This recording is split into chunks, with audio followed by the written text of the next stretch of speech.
He is an award-winning British designer, musician, educator, author of Rebel Rebel Anti-Style, and an innovator in contemporary fashion design.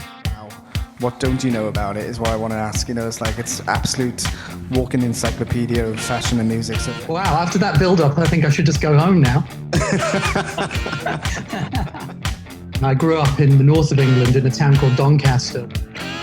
So I spent a lot of time going to other local cities like Leeds and Sheffield and Manchester, which had really great nightclubs, really great music scenes, and a lot of really cool independent boutiques. And that was part of what really got me interested in style, in image, was that era. You were a musician and you really leaned into your craft of fashion design. So how did that work? How did the music influence the design, or did it? Well, when I was a kid, I used to watch a TV show that was in England in the 70s. There were only two channels. There was the BBC and there was ITV. Actually, there were three. There was BBC Two as well, which was kind of like a very limited arts channel. But the main BBC channel had a show called Top of the Pops. Not off. And every week at 7 p.m. on Thursday night, they would show the chart countdown. And they would have bands like, when I was a kid, it was The Sweet, it was Roxy Music, Cockney Rebel, La Belle, Suzi Quattro, and of course Bowie. So there was that. And then there was also stuff like, movies like The Who's Tommy, with amazing iconic performers like Tina Turner, for example, was the Acid Queen, and Elton John and others. And movies like Clockwork Orange. Musicians don't follow fashion, they create style. They're kind of against fashion, they're anti-fashion.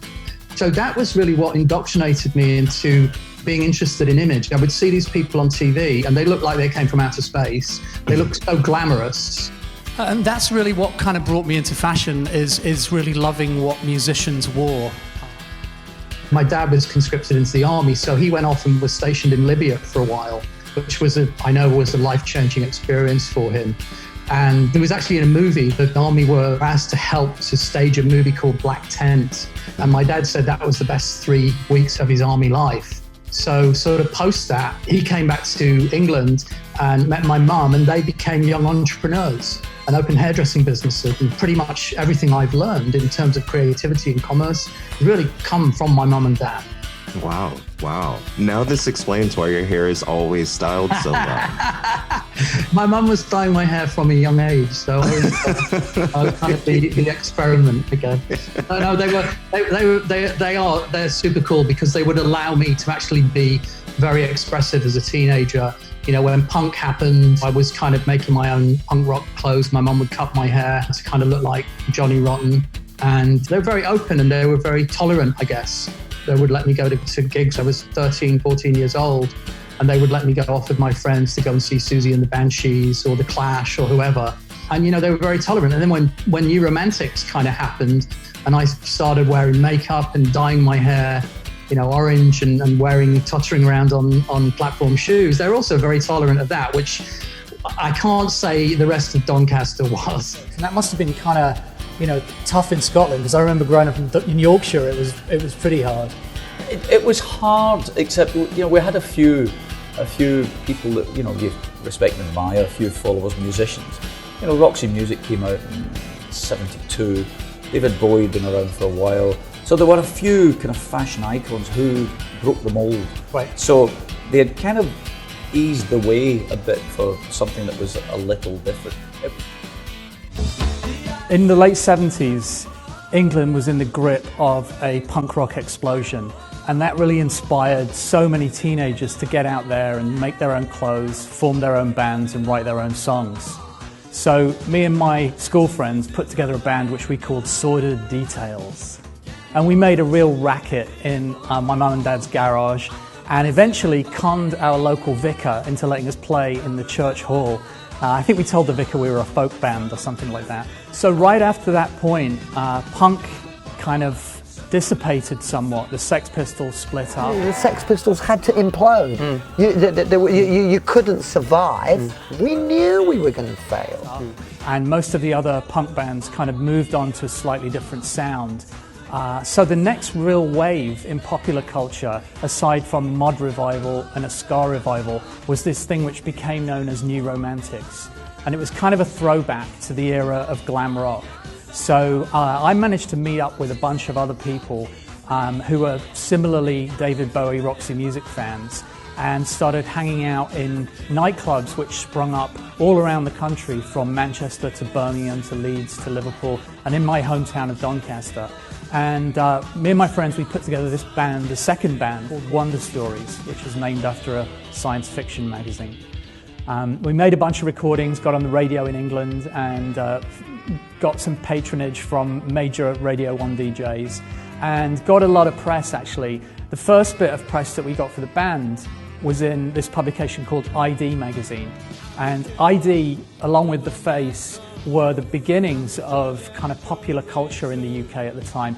A bit like the sort of blogosphere of today. They were the people that were documenting what everyone was wearing, where they were getting their clothes from. And that scene really exploded. And again, it sort of gave permission for young people to make clothes, to become graphic designers, to become potential art directors of magazines, to make videos. It sort of said to you, you don't have to have necessarily the skills to do it, but you have to have the energy and really the passion, and you have to just jump in and kind of have a go. And I think that message from the early 80s is still absolutely relevant in today. It's always relevant for young people to get out there and sort of have a go and do it.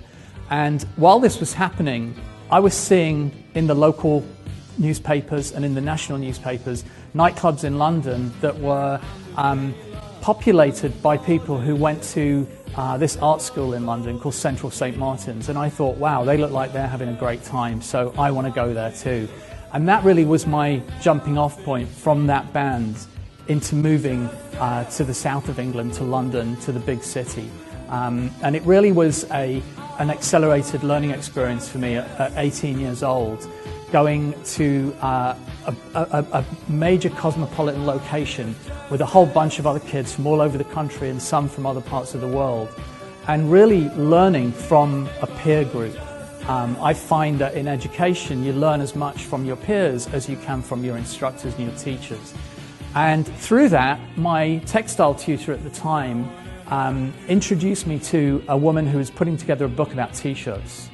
And this woman said, you know, I'd really like to take a look at your work, and I'd like to know about the process that you go through in designing.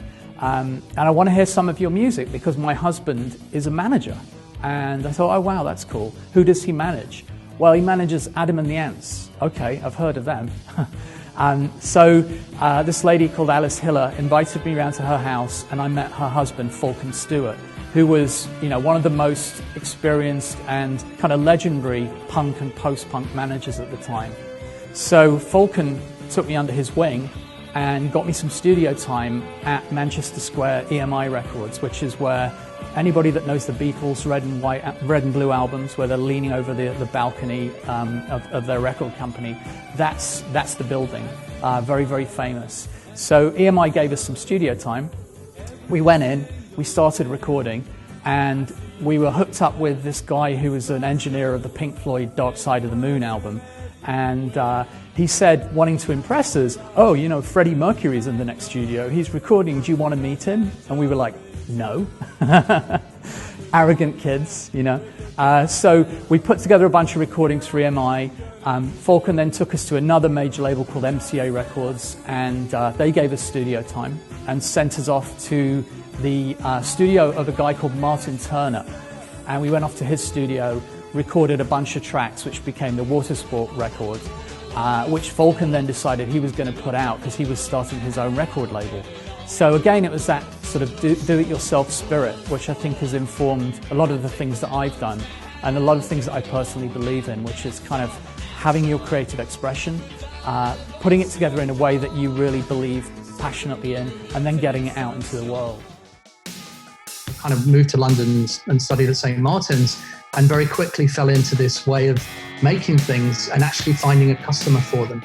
So that was very instinctive to me, but actually the business side of it I didn't know, and that wasn't part of the fashion design course at St. Martin's so much. And we were all way too arrogant to pay attention anyway, to be honest. So we all thought we were these amazing designers, so we were too arrogant to pay attention to instructors that were telling us how to build it as a business. In the 90s, I moved to New York and made a music video called I Am an Alien with the downtown diva Amanda Lepore, and established my own fashion collection and started showing at New York Fashion Week. Then when the Sex Pistols reformed on one of their reunion tours, I was asked to provide some clothes for them. In fact, John Lydon called my studio one day, and my wife didn't believe it was him. She said, "Oh, this is one of your daft mates on the phone pretending to be Johnny Rotten," but it actually was Mr. Rotten himself. And that's how I got to know the band and became friends with Steve Jones and then with Glen Matlock. And eventually I formed a band with Glen, and he can tell that story much better than me, along with Earl Slick, who was also in the band. A fashion designer named Keanan Duffty, and we became friends, and somehow he actually writes music and sings and all this. I mean, his mainstay is he's a great fashion designer. But anyway, we got together and we did some recording, and then Glen takes it from here because he thinks he knows what happens next. Well, Keanan called me. He'd done some clothes for the Pistols. He just gave us loads of stuff. And I sort of made a contact with him because he used to be at St Martin's Art College as I was, although I'm 10 years older than him. But he called me up and he said, "I've put some stuff up online and this guy has contacted me who wants to do something with me." This guy. Well, I said, "Who's this guy?" He said, "I don't know what to do." I said, "Who's this guy?" And he said, "Well, Earl Slick." I said, "Well, do it, you silly sausage."